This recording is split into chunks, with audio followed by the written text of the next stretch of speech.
సంవత్సర కాలంలో సొసైటీలు ప్రభుత్వం మీద చెప్తుంది కానీ అనంతపురంలో సొసైటీ చేశారు. దాంట్లో కూడా కావాల్సిన మొత్తం నిర్మించారు. అందులో ఈ మధ్యకాలంలో అధికారులు కిందికి పోయి చేయకుండా చోట కూర్చొని చేయడం వల్ల అది పెద్ద ఇష్యూ అయిపోయింది. వారి మీద కూడా ఇప్పుడు భవిష్యత్తులో ఇటువంటి చేయకుండా వారి మీద కూడా చర్యలు తీసుకోవాలి.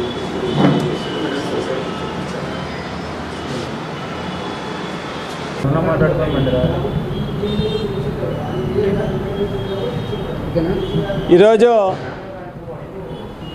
ఆంధ్రప్రదేశ్ చేనేత సంఘం ఆధ్వర్యంలో అనంతపురం జిల్లాలో ఈ సంవత్సర కాలంలో తెలుగుదేశం కూటమి ప్రభుత్వం మరి రాష్ట్ర వ్యాప్తంగా చేనేత కార్మికులకు చేనేత సొసైటీలు ఏర్పాటు చేసుకోండి, సొసైటీల ద్వారా మేము మీకు లోన్స్ ఇస్తాము, లబ్ధి చేకూరుతుంది అని చెప్పేసి రాష్ట్ర ప్రభుత్వము తెలియజేయడం జరిగింది.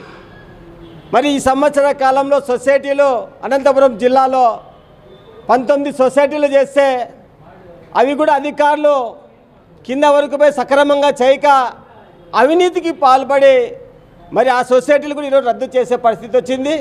మరి కొన్ని సొసైటీలని అసలు చేయలేదు. సొసైటీలు సంవత్సర కాలంలోనే చేయకపోతే చేసిన సొసైటీలు సభ్యులు ఒక్కొక్కరు 1000 రూపాయలు 1500 రూపాయలు డిపాజిట్లు చేశారు. మరి ప్రభుత్వం ఏమో మేము చేనేతకి కార్మికులకు ఆదుకుంటాం, మరి మేము అధికారంలోకి వస్తే సంవత్సరానికి 30,000 రూపాయలు ఇస్తాం, జగన్ 36,000 ఇస్తాం, జగన్ 24,000 రూపాయలు ఇచ్చాడు, మరి కరెంటు 200 యూనిట్ల వరకు ఫ్రీగా ఇస్తాం, మరి అదేవిధంగా మరమగ్గాలకు 500 యూనిట్ల వరకు ఫ్రీగా ఇస్తామని చెప్పేటువంటి చంద్రబాబు నాయుడు గారు కానీ నారా లోకేష్ గారు కానీ మరి చేనేతలకు ఇచ్చినటువంటి హామీలు ఎక్కడా నెరవేర్చడం లేదు. ఈరోజు దేశంలో కానీ మన రాష్ట్రంలో అనంతపురం జిల్లా సత్యసాయి జిల్లాలోనే రాష్ట్రంలో ఎక్కువ మంది వివర్స్ ఉన్నారు ఈరోజు. మరి నిన్నటి రోజులు కూడా ధర్మవరంలో ఒక చేనేత కార్మికుడు ఆత్మహత్య చేసుకున్నాడు. రోజు రోజుకి అనంతపురం జిల్లాలో సత్యసాయి జిల్లాలో మరి వారు నేసిన చీరలకు గిట్టుబాటు ధరలు లేక మరి ప్రభుత్వం నుండి ఎటువంటి సహకారం లేక అప్పులు చేసుకునేటువంటి చేనేత కార్మికులు ఆత్మహత్యలు చేసుకుంటున్న ఆ కుటుంబాలకు కూడా ఎటువంటి సహకారం లేదు ఈ ప్రభుత్వం నుంచి. కనీసం వలసలు పోతున్నారు పక్క రాష్ట్రాలకి. అందుకే ఇప్పుడున్నటువంటి ఏడీ గారికి మెమరాండం ఇచ్చాం, వెంటనే జిల్లా వ్యాప్తంగా సొసైటీలు ఏర్పాటు చేయాలి, సొసైటీల ద్వారా మరి చేనేత కార్మికులకి రుణాలు మంజూరు చేసి ఆదుకోవాలని చెప్పేసి ఈరోజు మేము చేనేత సంఘం డిమాండ్ చేస్తున్నాం. లేకపోతే పెద్ద ఎత్తున ఆందోళన చేస్తామని చెప్పేసి ప్రభుత్వం అధికారులను హెచ్చరిస్తా ఉన్నాం. నా పేరు వామశెట్టి గోవిందు, ఏపీ చేనేత కార్మిక సంఘం జిల్లా ప్రధాన కార్యదర్శి.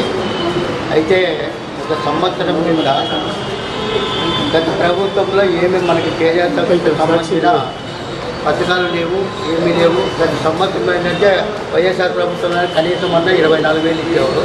ఈ ప్రభుత్వం వచ్చినప్పుడు కనీసం అది కూడా లేని పరిస్థితులు లేవు. అయితే తర్వాత ఏమైందంటే ప్రభుత్వం ఒకటి ఆదేశం కొత్తగా సొసైటీ పెట్టుకోండి, మీరు దానికి కొంచెం అవకాశాలు ఉన్నాయని చెప్పారు. అందులో భాగంగా మన జిల్లాలో 33 సొసైటీలు పెట్టుకున్నారు. ఆ సొసైటీలో దాదాపు అంటే 33 సొసైటీలో దాదాపు మన ఫిబ్రవరి నెలలో 14 సొసైటీలు అమలు అయినాయి. తర్వాత మిగతా 19 సొసైటీలు అమలు కాలేదు. దానికి కారణాలు ఏమంటే గత 14 సొసైటీలో కొంచెం అవినీతి జరిగిందని, అవినీతి ఆరోపణలు ఎక్కువ విపరీతంగా డబ్బులు తీసుకున్నారని అవినీతి ఆరోపణలు రావడంతో ఈ 19 సొసైటీ నిలబెట్టినట్లు అనేది నిర్ధారణ జరిగింది.